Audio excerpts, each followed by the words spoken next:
Mga gamit sa Talisay City Command Center sama sa CCTV camera o footage gamiton usab sa Talisay City Police sa monitoring sa pagsulbad sa krimen. Si Femery Dumabok sa report.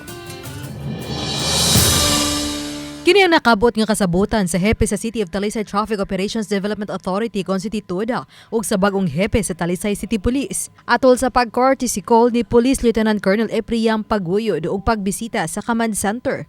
Gipakita ni tumulak ang mga lugar, ang kadalanan ug ang sudunong mga dapit nga dunay gimontar nga CCTV ug nga gimonitor sa mga kawani. Akong gi-offer niya nga andam mi sa kanunay mo support sa PNP ilabi na gyud og doon na sila i-follow up nga mga kaso dinhi hitabo sa atuang syudad.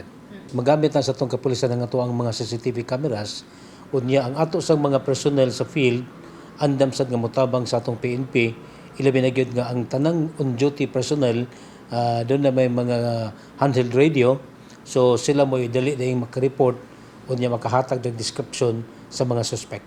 Nagkasabot sila si Tumulak nga magtinabangay sa pagpatrolya ang kapulisan ug traffic enforcer. Dugang ni Tumulak nga laing nasabutan nga magtinabangay sila sa mga busy nga lugar ug sa mga accident-prone area sama na lang sa mga intersection sa Cebu South Coastal Road. Sa duha na kaadlaw nihimo og random checkpoint ang Talisay City Police pagsusi kun wa bay mga kontrabandong dala ug kompleto ba sa mga dokumento ang mga motorista.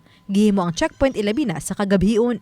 Samtang ang maong kapulisan ang miabag usab sa pagmonitor sa dagan sa trapiko. Usa sa among nahisgutan kining series of accidents din sa Talisay. So mo nang na-come up sa moang sabot nga iyang ibalik ang police visibility sa mga busy nga mga dan o labi na gyud sa mga lugar nga sagad may tabo ang kining mga disgrasya.